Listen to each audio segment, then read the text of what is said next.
قررت أزور مول أكاسيا. يلا تعالوا.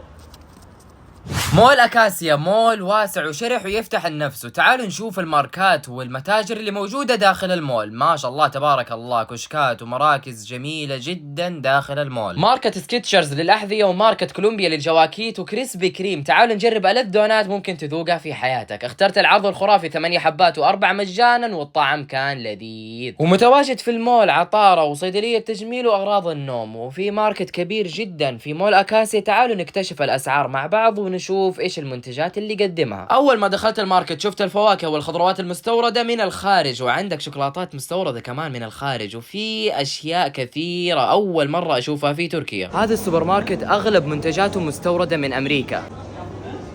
زي ما تشوفوا هذه الصوصات اغلبها جاي من امريكا، زي التباسكو. شوفوا سعرها كم، ب 103 ليرات تقريبا. وهذه الشركه شركه عالميه تبيع صوصات، وما حتلقاها الا